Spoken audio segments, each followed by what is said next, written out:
Hello people, trust you're awesome and doing absolutely well. Today we'll be looking at the topic decorum in courts.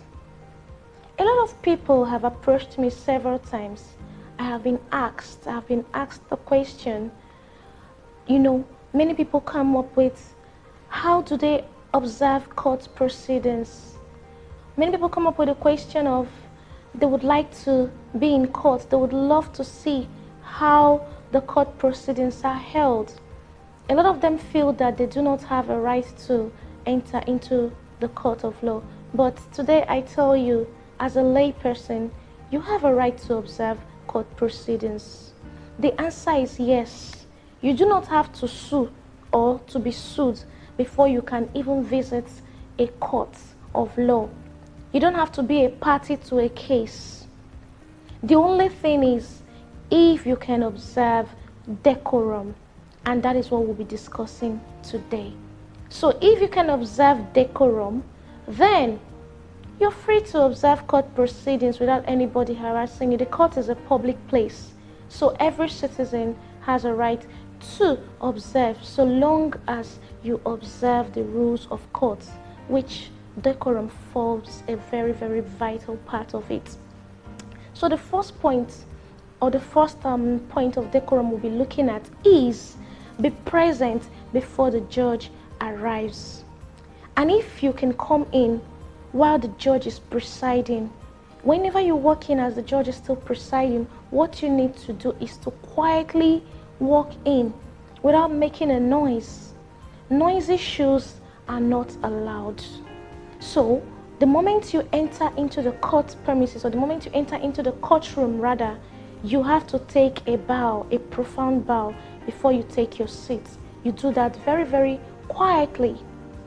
The second point we'll be looking at is your phones.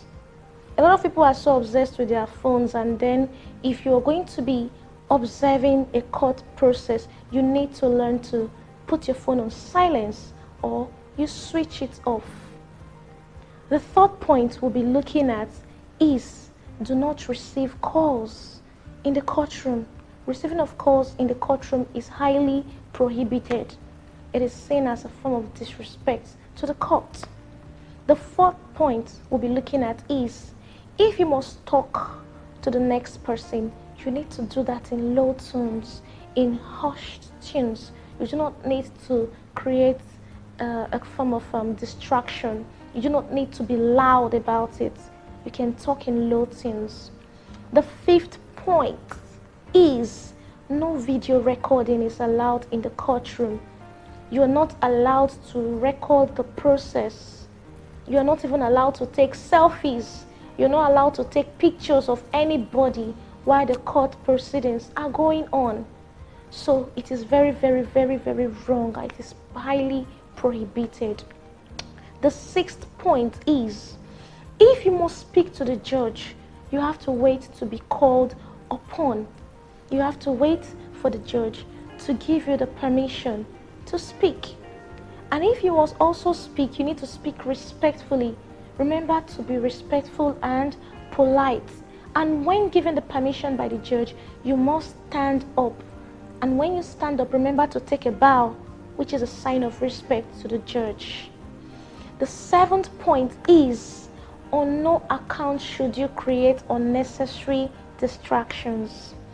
Eating, chewing gums loudly while in court is not allowed.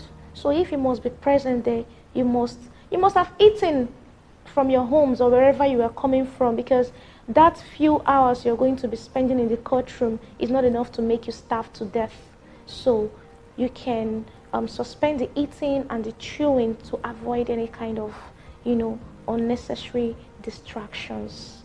So failure to adhere to any of these rules and any of the rules of court would amount to contempt of court. And that is why in our next episode, we'll be looking at contempt of court.